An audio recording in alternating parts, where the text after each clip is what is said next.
I have drawn this dragonfly onto the silk and now it's ready to be painted. What I'm using are DuPont French dyes. They're liquid. I mix a lot of the colors to get whatever kind of shading that I want. At this point I'm going to do what I call my twilight blending. It's a little bit like an ombre. So my first set of dye is a purple. Then I'm working into a little bit more of a deeper blue purple. Just let it spread. Then I'm going to work with a nice royal blue. Again, spreading the dyes so that you get this nice gradation from the purples into the blues. You want to try and get some kind of light happening. And so the way I do this is then I turn to a turquoise blue, and then I start to paint that over top of the other blue, and you can see it start to blend out, and you start to get some really nice shading going on here. Kind of makes it look like the twilight as the dragonfly is flying into the night, or something whimsical like that.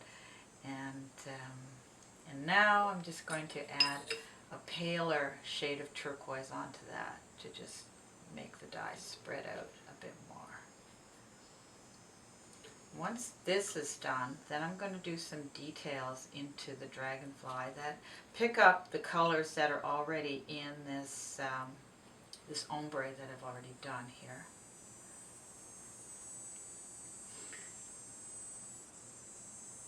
In the previous video you saw me draw this dragonfly, and you saw how the design started, and that the Gouda, which is the black outline, had to dry. It needs to dry so that when the dye bleeds up to the line, it won't just eat right through the line. So there we go. We got your background. It's looking really cool. So now I'm going to do some details, and I've got a purple and a blue and a turquoise and a pale turquoise.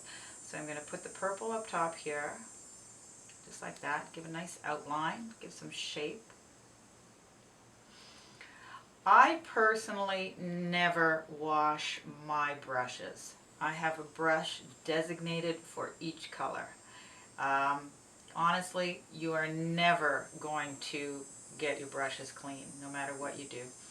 So you might as well just have a whole bunch of them and keep them for each color. Now I'm doing another little ombre shading inside the dragonfly wings. Again, starting with the purple, going into sort of a bluish shade of purple, into a deeper turquoise. Just drop it in the middle there, and as you drop it, you can see the dye starts to sort of spread out, and it makes really interesting lines. And then once again into a nice paler shade. And then that's going to sort of be the last little bit that gives some shape to the design. There we go. I'm also working on a 16 Mummy Pure Silk Crickback Satin, or they call it a charmeuse. It's nice, it's light, it's good for the applique. A little detail in the center of the body, the little eyes, and then let's just go down the tail and throw a little bit of turquoise in there. And there you go. Now this will then dry. It'll be steam set, it'll be washed and pressed, and then it'll be ready to be sewn onto a t-shirt or a bag or whatever you'd like to embellish.